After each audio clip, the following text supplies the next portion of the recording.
to wind down. Tom nudged Willow. Goats wait for no man. Or woman. Coming! Willow approached Beth for a hug. In case you're gone when I get back.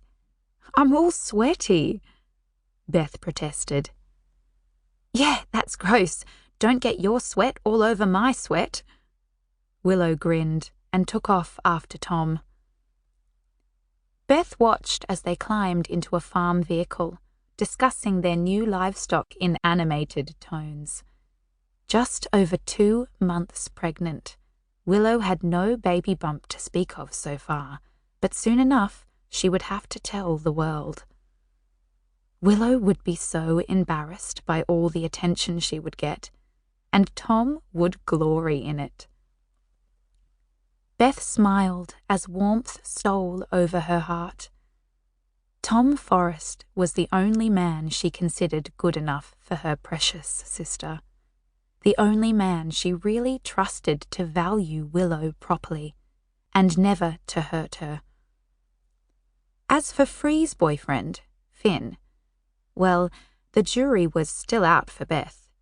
He seemed to adore Free like she should be adored, and he'd certainly had an anchoring effect on the youngest Paterson sister.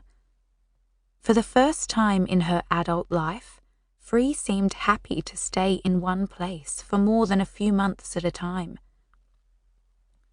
Finn had been around for almost a year now, but Beth would reserve judgment until he'd lasted a couple more. Beth pictured Free's sunny, open face and soft golden hair, and was hit with a stab of love so fierce it almost took her breath away. If he hurt Free, Constable Finn Kelly wouldn't want to face Beth's wrath. She waved Tom and Willow off and went inside for a drink. Barry was in front of the television, sound down, frowning over his planting diary. Morning, sweetheart. You been jogging out there? Bloody hot. You'll get heat stroke if you don't watch out. I'm fine, Dad. I'm used to it. He focused back on his diary as she went for the water jug in the fridge. You want a cuppa, Bethy? Not yet. I'll have a shower first. Have you eaten? Do you fancy a cooked breakfast? Barry's face lit up. Bacon and eggs? Dad.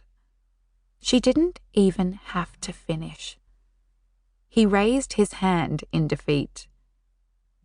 Poached eggs on toast, she said. Sounds beautiful, sweetheart.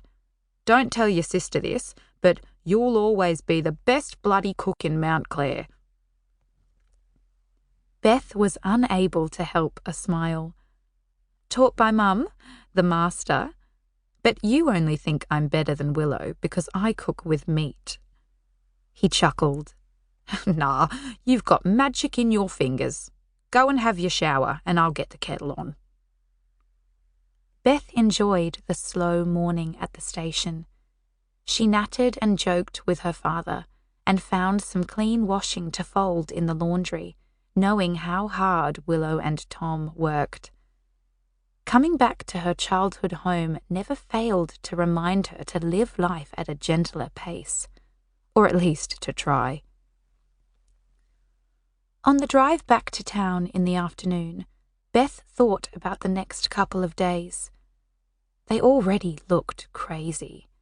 She had appointments at the clinic until 6 on Monday, and she still had to ask Paul or Carolyn if they could take any of her late appointments on Tuesday afternoon, since the Majinbarra stakeholders had called a special meeting at 5.